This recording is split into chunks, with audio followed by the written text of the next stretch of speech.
സല്ലല്ലാഹു അലാ മുഹമ്മദ് സല്ലല്ലാഹു അലൈഹി വസല്ലം. നിങ്ങൾ അന്വേഷിച്ചു നോക്കൂ, പ്രായമുള്ള ഉമ്മാമ്മമാരോട് ചോദിച്ചു നോക്കൂ. അവർ പറയും 45 കൊല്ലായി ചൊല്ലാൻ തുടങ്ങിയിട്ട്, 55 കൊല്ലായി ചൊല്ലാൻ തുടങ്ങിയിട്ട്, 40 കൊല്ലമായി ചൊല്ലാൻ തുടങ്ങിയിട്ട്. കേട്ടിട്ട് നമ്മളിങ്ങനെ നെടുവീർപ്പിടാന്നല്ലാതെ നമ്മളെന്താണ് ഒരു കൊല്ലം മുഴുവനായി ചൊല്ലിയോ? ചിന്തിക്കുമ്പോ ബേജാറാണ്. ഒരു മാസം കണ്ടിന്യൂ ചെയ്യാൻ കഴിയുന്നുണ്ടോ? നമ്മൾ ആലോചിക്കുമ്പോ നമുക്ക് പ്രയാസമാണ്. അവിടെയാണ് നമ്മൾ ശ്രദ്ധിക്കേണ്ടത്. നല്ലോണം ദായിമാക്കി കൊണ്ടുപോകാൻ നല്ല കഴിവാർജിക്കണം. അതും വല്ലിഹ്സാൻ, ദിക്റിലൂടെ ഉന്നതിയിലേക്ക് ഉയരണം, ആത്മീയതയിലേക്ക് ഉയരണം. അള്ളാഹു നമുക്ക് തൗഫീഖ് നൽകട്ടെ. അങ്ങനെ ആകുമ്പോ, അങ്ങനെ ഉയർന്ന മഹാന്മാരാകുമ്പോ പരീക്ഷണങ്ങളൊക്കെ സുഖത്തോടെ കാണും. ഈ നേരത്തെ പറഞ്ഞ ഉർവത്ത് ബിൻ സുബൈർ റളിയല്ലാഹു അൻഹുവിന് അല്ലാഹു സുബ്ഹാനഹു വ തആല 7 മക്കളെ കൊടുത്തിട്ടുണ്ട്. ആ മക്കളെ കൂട്ടത്തിൽ ഏറ്റവും ഇഷ്ടപ്പെട്ട മകനാണ് മുഹമ്മദ് എന്ന് പേരുള്ള കുട്ടി. നല്ല ഇഷ്ടപ്പെട്ട കുട്ടിയാണ്. പക്ഷേ ഒരു ദിവസം ആ കുട്ടി മൃഗങ്ങളെ കെട്ടിയ സ്ഥലത്തേക്ക് അങ്ങോട്ട് പ്രവേശിച്ചപ്പോ ഒരു കുതിര കുട്ടിയെ ചവിട്ടി. ആ ചവിട്ട് കാരണം കുട്ടി അങ്ങ് മരണപ്പെട്ടുപോയി. ഏറ്റവും ഇഷ്ടപ്പെട്ട മോന്. നമ്മൾ ആലോചിക്കണം. നാട്ടുകാരൊക്കെ വന്നു, താസിയത്തിന് വന്നു, സമാധാനിപ്പിക്കാൻ വന്നപ്പോ മഹാനവറുകൾ മറുപടി അപ്പോഴും അൽഹംദുലില്ലാഹ് കാനൂ സബ്ആ ഫഅഖൽത മിൻഹും വാഹിദാ വഅബ്ഖൈത സിത്താ. അല്ലാഹുവേ, 7 പേരുണ്ടായിട്ട് ഒരാളെയല്ലേ നീ പിടിച്ചത്, ബാക്കി 6 നീ ബാക്കി തന്നല്ലോ. നിനക്ക് സർവസ്തുതിയും, നിന്റെ വിധിയിൽ ഞാൻ തൃപ്തനാണ്. മനസ്സിന് ഏറ്റവും കുളിരുള്ള സന്തോഷമുള്ള ഒരു കുട്ടി ഒന്നങ്ങ് പിരിഞ്ഞുപോയാൽ ഉപ്പമാരെ ഉമ്മമാരെ സഹിക്കാൻ പറ്റുമോ? എന്തൊരു സ്തുതിയാണ് ഈ സ്തുതിക്കുന്നത്. ദമസ്കസിൽ നിന്ന് മഹാനവറുകൾ മടങ്ങി മദീനയിലെത്തി. അതാ മദീനയിലെത്തിയ സമയത്ത് ആളുകൾ പറയാ, ഞങ്ങൾ പോയി നോക്കുമ്പോ കാലിന്റെ വർത്തമാനം കേൾക്കുന്നില്ല, കുട്ടി മരണപ്പെട്ടു പോയ വർത്തമാനം പറയുന്നില്ല, ഒരാളോടും ഒരു പരാതിയും പറയുന്നില്ല. നമ്മളൊരു യാത്ര കഴിഞ്ഞ് വന്നാലേ ആ യാത്രയിൽ പെട്ട പെടാപാടുകൾ ആ നാട്ടിലാരും അറിയതക്കൂല. എല്ലാരോടും പറയും, അല്ലാ യാത്ര പോയി എന്നിട്ടെങ്ങനെ അൽഹംദുലില്ലാഹ് ഒക്കെ റാഹത്താണ് കഴിഞ്ഞ്. അതൊന്നല്ല, അതിൽ ഏറ്റവും നീറുന്ന ചില സങ്കടങ്ങളൊക്കെ ഉണ്ടാവും. അത് പറഞ്ഞിട്ടില്ലെങ്കിൽ വലിയ കൂലി കിട്ടും. പക്ഷെ പറയാനാണ് മറ്റേ നമ്മളോട് പറയും. നമ്മളെ കൂടപ്പുറപ്പായനാണല്ലേ, നിങ്ങൾ പറയുമ്പോഴല്ലേ ഹിറ്റാകുക. പറഞ്ഞോട് അയാൾ പറയിപ്പിക്കും. അയാളെ ആവശ്യം എന്താ, ഉള്ള കൂലിയും പോണ്ടേ. അപ്പൊ ആ നേരിട്ടൊരു പരീക്ഷ അതിന് ചെറുതായിരിക്കും.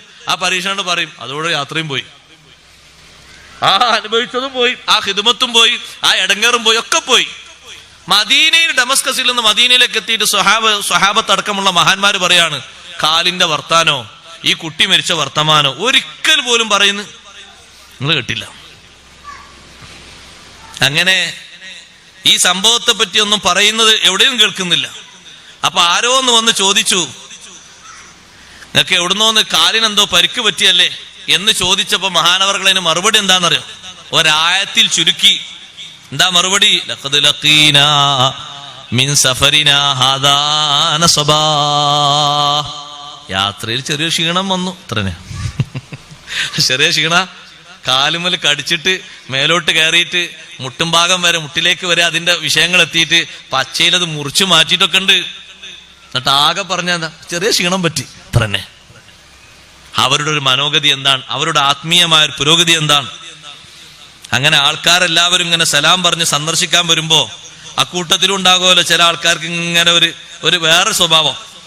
അപ്പൊ കൂട്ടത്തിൽ ചില മനുഷ്യന്മാരൊക്കെ പറഞ്ഞു, എന്തോ ഒരു തെറ്റ് മൂപ്പര് ചെയ്തിട്ടുണ്ടാവും, അതുകൊണ്ട് അങ്ങനെയൊക്കെ സംഭവിച്ചത്. നമ്മളെ നാട്ടിലുണ്ട് കുറച്ച് ആൾക്കാർ അങ്ങനെ, ചില ആൾക്കാർ അങ്ങനെ ഉണ്ടാവും. വല്ല അഭിപ്രായക്കേടുണ്ടോ, ബുദ്ധിക്കേടുണ്ടോ പറഞ്ഞത്, വിവരക്കേടുണ്ട്. എന്താ അയാൾ അന്നങ്ങനെ പരീക്ഷിക്കാൻ?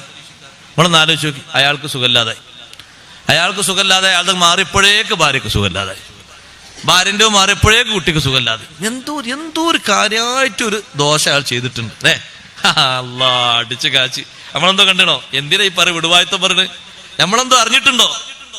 അന്ന് ചിലര് പറഞ്ഞു, ഇന്നമാ അസാബഹു ഹാദാ ബിദംബിൻ അലീമിൻ അഹദതു, എന്തോ ഒരു തെറ്റ് ചെയ്തിട്ടുണ്ടാവും, അതുകൊണ്ട് അങ്ങനെ മുസീബത്ത് എത്തിയെന്ന്.